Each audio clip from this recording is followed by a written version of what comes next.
नमस्कार दोस्तों। डरावनी कहानियाँ में आप सभी का स्वागत है। दोस्तों, अगर आप मेरे चैनल को पसंद करते हो तो चैनल को सब्सक्राइब जरूर कर लीजिए। आज की कहानी गुड़गांव की कहानी है। गुड़गांव जहाँ एक शहर बनाया गया और बसाया गया। पहले यह जंगल हुआ करता था। आज की कहानी गुड़गांव के सेक्टर नंबर 56 की है। यह कहानी हमें सीमा जी ने भेजी है। सीमा जी बताती हैं कि सेक्टर नंबर 56 के एक अपार्टमेंट में जब उन्होंने फ्लैट लिया और वहां रहने के लिए गई, तभी से उनके साथ बुरा अनुभव शुरू हो गया था। जब वो अपार्टमेंट में शिफ्ट हुई, तब उन्हें कुछ कुछ ऐसा महसूस होने लगा कि जैसे इस घर में कोई पहले से रहता हो। वे घर के अगर सभी सदस्य चले जाते और जब वे घर में आते, तब उनके जो सारे कपड़े होते वो बिखरे पड़े होते। ऐसा लगता कोई घर में आकर सारे कपड़ों को बिखरा दिया हो। उन्हें समझ में नहीं आता कि ऐसा कैसे हो जाता है। एक रात जब सीमा जी अपने कमरे में सोई हुई थी और शायद वो उठकर पढ़ाई करने लगी थी, तब उनके कमरे की लाइट खुद ब जलने लगती और बुझने लगती। उन्हें समझ में नहीं आया कि ऐसा कैसे हो रहा है। उन्होंने सोचा कि बल्ब में खराबी होगी। उन्होंने बल्ब को चेक किया तो पता चला कि बल्ब तो ठीक ही है। फिर भी वो इस बात को उन्होंने इग्नोर किया। एक दिन ऐसे ही जब उनके परिवार के लोग आपस में बैठकर बातें कर रहे थे, तो अचानक से उनके बाथरूम का नल चालू हो जाता है और ऐसा लग रहा था जैसे कोई बाथरूम में नहा रहा हो। उन लोगों ने सोचा कि कोई परिवार का सदस्य हो। जब बहुत देर तक नल यूं ही चलता रहता है, तो उन्होंने अपने पूरे परिवार के सदस्यों को देखा। सब लोग अपने अपने रूम में ही थे, तो बाथरूम में कौन था। उन्होंने जाकर देखा तो बाथरूम का नल चल रहा था, पर बाथरूम में कोई नहीं था। उन लोगों ने कहा कि अभी तो नल बंद था, अचानक से जब चालू हो गया तो कोई बाथरूम गया ही नहीं, तो कौन हो सकता है। इसी तरह धीरे धीरे उनके साथ बहुत बुरा अनुभव होने लगा।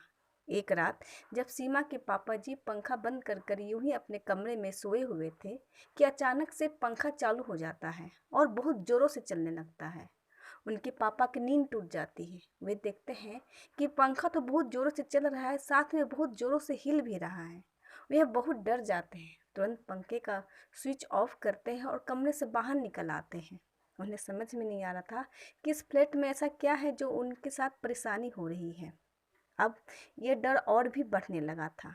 एक रात जब सीमा जी अपने कमरे में सोई हुई थी कि अचानक से किसी ने उनका दरवाज़ा बहुत ज़ोरों से ठकठकाया।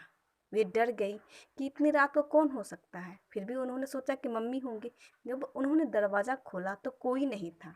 वे आश्चर्य करने लगी कि ऐसा कैसा हो रहा है उन लोगों के साथ। वे पूरे घर का चक्कर लगाती है तो कुछ भी नहीं मिलता। सभी अपने कमरे में सोए हुए थे। अब उन्हें अपने कमरे में भी जाने में डर लग रहा था। वे जैसे ही अपने कमरे के पास पहुंचती है, उनका कमरा अपने आप बंद हो जाता है। बहुत जोरों से दरवाज़ा खुद ब खुद लॉक हो जाता है। वे डर जाती हैं और अपने मम्मी के कमरे में जाकर दरवाज़ा पीटने लगती है। जब उनके मम्मी दरवाज़ा खोलती है तो वो सारी बात बताती हैं। वे सभी लोग डरे डरे उस कमरे में जाते हैं जहाँ सीमा जी रहती थी। दरवाज़ा खोलते हैं तो कुछ भी नहीं था। तब उन लोगों को समझ में आता है कि इस घर घर में कुछ प्रॉब्लम है। फिर भी वे उस घर में रहती हैं। एक रात जब सीमा जी के पापा अपने घर में अकेले थे और परिवार के सभी सदस्य किसी पार्टी में गए हुए थे, तब उन्होंने देखा कि उन्होंने जो अपने बेटी के लिए घर में कार चलाने वाली लाई थे, वह कार खुद ब खुद चलने लगती है, पूरे कमरे में दौड़ने लगती है। यह देखकर उनके पापा बहुत डर जाते हैं और चीखते हुए अपने फ्लैट से बाहर निकलते हैं, लोगों को बताते हैं। जब उनके पड़ोसी उनके घर में आते हैं तो देखते हैं कि वह कार अभी भी चल रही थी। वे लोग उनके पापा को समझाते हैं कि आप ये फ्लैट छोड़ दीजिए, ये फ्लैट भूतहा हो सकता है, हॉन्टेड हो सकता है। उनके पापा कहते हैं कि मैंने इस फ्लैट को आधी पेमेंट दे रखी है, अब मैं कैसे इस फ्लैट को छोड़ दूँ। उन्होंने कहा कि आप इस पर कानूनी कार्रवाई कीजिए, कहिए कि इन्होंने कुछ पहले बताया नहीं, अब मैं कैसे इस घर में रहूँगा।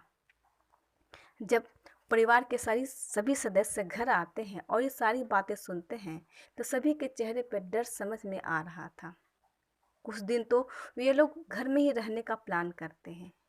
एक शाम जब सीमा जी की मम्मी अपने किचन में खाना बना रही थी कि अचानक से उनके किचन के जो बर्तन होते हैं वे अपने आप गिरने लग जाते हैं। बर्तन और किचन में रखे जो सामान डिब्बे में रखे हुए थे वे सारे गिरकर खराब होने लग जाते हैं।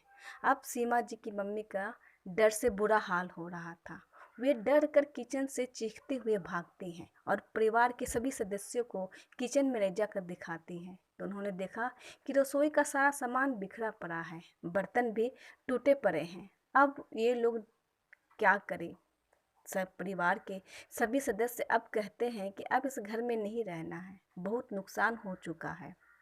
इतना सब झेलते हुए परिवार के सभी सदस्यों ने उस घर में नहीं रहने का फैसला लिया। उसी दिन उन्होंने दूसरा फ्लैट खोजा और उसी शाम घर के सारे सामान को निकाल कर उन्होंने दूसरे फ्लैट में शिफ्ट करने की सोची, क्योंकि अब इस घर में रहना मुश्किल हो रहा था। सीमा जी बताती हैं कि जब उस घर के बारे में पता किया गया तो पता चला कि यहाँ एक फैमिली रहा करती थी जिनकी बहुत बुरी तरीके से हत्या कर दी गई थी। आज भी उस फैमिली की आत्मा इस घर में भटकती है, लेकिन जब वो घर ले रही थी तब किसी ने इस बारे में उन्हें नहीं बताया था। उनके पड़ोसी बताते हैं कि आज भी इस फ्लैट के अंदर से बहुत सारी डरावनी आवाज़ें आती हैं, जैसे घर के अंदर कोई सामान घुमा रहा हो, कभी कोई जोरों से दरवाजे को पीट रहा हो। इसलिए उस फ्लैट की तरफ कोई देखता भी नहीं है। यह सीमा जी के ज़िंदगी का सबसे बुरा अनुभव था। वे बताती हैं कि आज जिस फ्लैट में वो रह रही है वहाँ सब शांति है, पर परिवार के कभी भी कोई सदस्य जब उस फ्लैट की जिक्र करता है तो सबके चेहरे पे वो डर आराम से दिख जाता है। यह थी सीमा जी की डरावनी कहानी।